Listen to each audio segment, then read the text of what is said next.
Welcome back. Another White House shakeup. President Trump ousting Veterans Affairs Secretary David Shulkin. The president took to Twitter last night to name a replacement. Here's what he writes. I am pleased to announce that I intend to nominate highly respected Admiral Ronny L. Jackson, M.D., as the new Secretary of the VA. Jackson had been serving as the White House physician, remember, prior to this appointment. Joining us now to talk more about that, Fox News correspondent Lea Gabrielle. Lea, good to see you. Thanks for joining us. Thanks for having me. Shulkin was a holdover from the Obama administration. We know that. But initially, the president was pretty high on Shulkin. Your reaction to this dismissal? Well, I think this has a lot to do with the fact that people have lost trust in him because of this IG report that came out, basically saying that he defrauded, or that he used government money to take his wife on a trip that his chief of staff doctored an email to make it, to make it look like it was legitimate.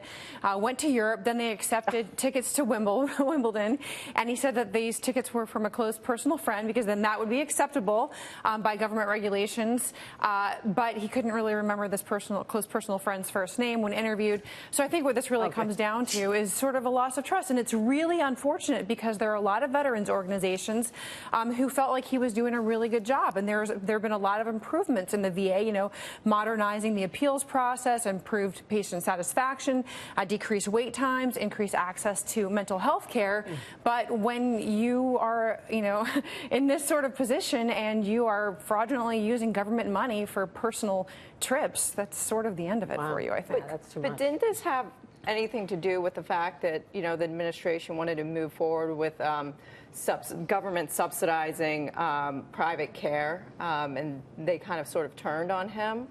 I think that that's probably what people in his court would say. Okay. But, I mean, look, when you are in this position and you're being trusted by veterans who expect a certain level of integrity among themselves and among the people who are supposed to be supporting them, I think that's what it really comes down to more than anything. People can say that politics was involved. People can say a lot of different things. But I think bottom line is you can't be in this kind of position and supposedly leading the VA where integrity is paramount, and be getting free tickets to Wimbledon. And he did pay back for the trip, but he tried to pull that one. Ronny Jackson has a very good reputation. Is there any possibility of getting vouchers for veterans? So instead of trying to do these internal reforms, some hospitals do it, some don't do it so well. Yeah. Huge regulations still in place where you can just take your coupon or whatever, stamp or whatever, and go to whatever hospital you want to get whatever treatment you want, and get that kind of competition to shake the thing up instead of trying to do it top down. Yeah, I mean, I think that is certainly one of the ideas that people have thought of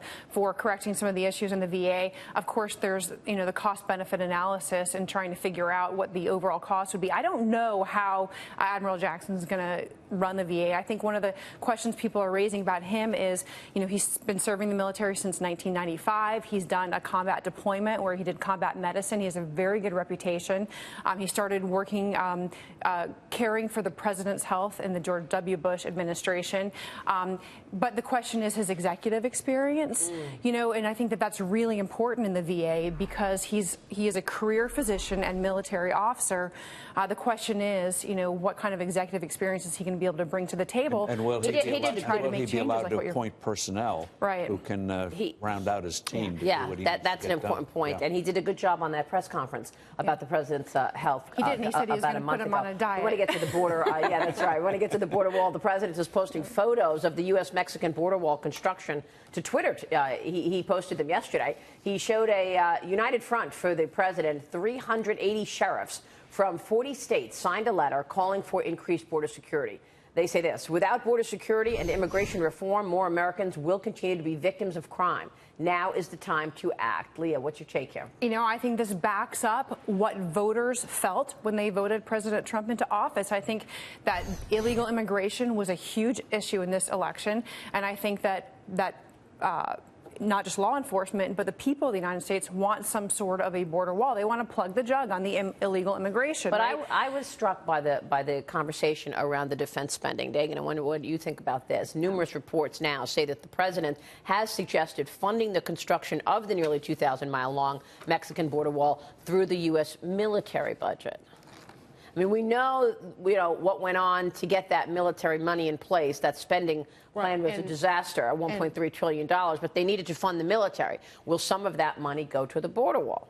They should fight. The Republicans and President Trump, frankly, needed to fight harder for the funding of border security. What did they get? $1.6 billion in border security, Just and it's maintenance. for it's for fencing. Right. Again, not cracking down on sanctuary cities where the Congress has the power of the purse. They didn't put any restrictions or limits on how these cities use federal funding. I think I think to now try to take the money from the military is questionable. And another thing, you know what, President Trump, this all comes together. He ran on draining the swamp, and instead he has his cabinet secretaries spending taxpayer money essentially to buy fan boats so they can navigate the swamp that's even murkier than it was before. And I'm talking about even Ben Carson and the $31,000 dining table and chairs. Again, they need to start answering for this, and heads are going to keep rolling unless they tighten this up. I want to raise this. President Trump's going to have an issue if he tries to use military funding. Well, that's what I figured. You go back to the Constitution, Article 1, Section 9, Clause 7 says no money shall be drawn from the Treasury except in consequence of appropriation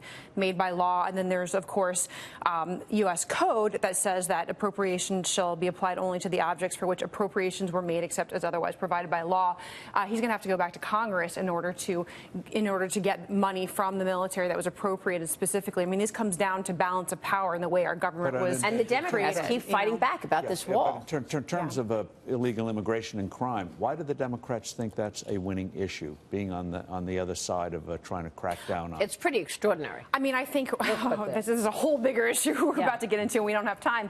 But I think, for the Democrats, it's that our population of our country has changed, and they have more voters that come from that population that are becoming Democrats now. So I think that there's a political reason that Democrats do this. We'll watch all that. Lea, thank you. Thank you very much. Lea Gabrielle joining us there.